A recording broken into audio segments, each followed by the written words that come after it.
Bonjour à tous, je vais vous présenter ma moto, une BMW R1250 RT modèle 2021. Je ne vais pas vous parler des caractéristiques techniques car Oli le Belge, dont le lien de sa vidéo est en dessous, l'a très bien fait. Mais je sais que certains ont les mêmes soucis que moi. Donc cette vidéo est là pour vous dire que vous n'êtes pas les seuls dans votre cas. Je vais donc vous parler des petits soucis ou désagréments du nouveau tableau de bord TFT, ou plus précisément du logiciel. Car pour le reste, c'est une superbe moto. Maniable, facile de prise en main, une tenue de route exceptionnelle, un moteur vif et présent dès que l'on sollicite la poignée, une bonne protection, de quoi partir loin et longtemps avec sa capacité d'emport, etc. Mais à côté de cela, il y a ce fameux, et joli il faut l'admettre, tableau de bord. Il est très lisible et bien proportionné. Ce de tiers un tiers est génial. Ce que je ne comprends pas, c'est que BMW, qui sait très bien faire des motos, il n'y a qu'à voir la RT depuis qu'elle existe, n'arrête pas de faire des jaloux dans la concurrence. Ils ont tout essayé de faire mieux, ou pareil sans grand résultat. Ce que j'ai du mal à comprendre, c'est comment BMW a pu mettre au point un tel logiciel avec autant de petits désagréments. Je m'explique. Le son de la radio ou des médias augmente de 2 crans en 2 crans.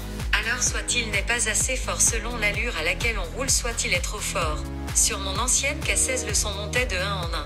Vitesse limite sur l'écran. Dernièrement, je roulais sur l'autoroute depuis quelques kilomètres et j'avais toujours la panneau limitation de vitesse à 50 km/h. Bizarre. Son dans les casques. Il n'y a pas la possibilité de connecter de casque BMW avec le son de la musique ou de la radio. Je suis obligé de déconnecter un casque pour que le son apparaisse dans le casque resté connecté. Alors que discuter en le pilote et la passagère, cela est possible.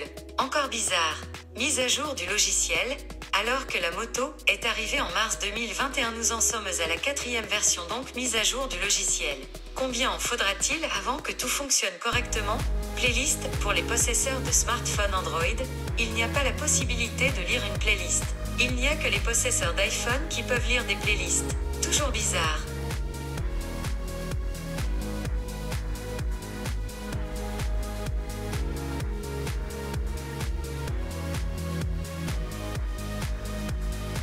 Favori de l'application BMW. Pas moyen de partager avec quelqu'un un favori que l'on a mis sur l'application BMW Motorrad Connect. C'est dommage. Radio. Parfois je veux allumer la radio et sur le TFT il y a un message. Action impossible, système non prêt.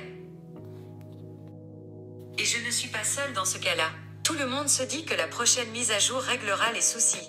Mais à chaque mise à jour, il n'y a pas vraiment de nettes améliorations. Bien sûr, j'ai écrit à mon concessionnaire, qui trouvait mes questions trop techniques. Donc ils ont contacté leur responsable régional. Mais là encore les réponses restent vagues. Même auprès de BMW France. Soi-disant la dernière mise à jour, celle de novembre 2021, devait corriger le problème des playlists pour les possesseurs de smartphones Android. Mais non, c'est toujours pareil. Ils peuvent lire un album, mais pas une playlist. Comme j'avais dit à BMW dans un de mes courriers.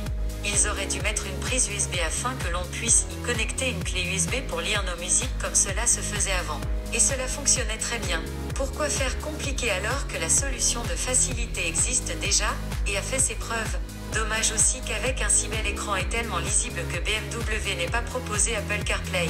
Cela aurait évité bien de soucis aux possesseurs de cette moto. Les heureux propriétaires auraient pu mettre leurs applications comme Waze, Coyote, etc. Il ne faut pas oublier que le logiciel a été conçu par leur partenaire TomTom. C'est regrettable car la concurrence nettement moins chère propose des écrans avec Apple CarPlay. De plus, il ne faut pas oublier que dans son logement, malgré la ventilation, le téléphone chauffe. Et je ne pense pas qu'il apprécie beaucoup les coups de chauffe. Alors imaginez si vous partez en vacances et que vous roulez pendant des heures par une température bien au-delà de 30 degrés, votre téléphone subira quelle température dans son logement? Je me souviens au début, lorsque j'ai reçu la moto, il y avait un menu application qui a disparu dès la 2e mise à jour. Donc la preuve que le système doit pouvoir supporter des applications. Lorsqu'une mise à jour est là et que la concession vous la met, on ne vous dit jamais ce que cela améliore. Aucun écrit sur le sujet. Personne ne sait. Pourquoi toujours pas de commodo éclairé? C'est dommage pour une marque qui se veut premium et qui vend des motos très chères, donc haut de gamme. Pourquoi BMW n'est-il pas plus à l'écoute de ses clients? Bien entendu, on n'achète pas cette moto uniquement pour son tableau de bord ou son logiciel, car le reste de la moto est fantastique. Mais BMW aurait même dû attendre pour sortir cette moto afin que son logiciel ou toute son électronique soit optimum. Alors nous allons devoir attendre encore des mises à jour. Mais combien? Jusqu'à ce que tout fonctionne correctement? Merci de m'avoir écouté. Bonne route à toutes et à tous, et soyez prudents.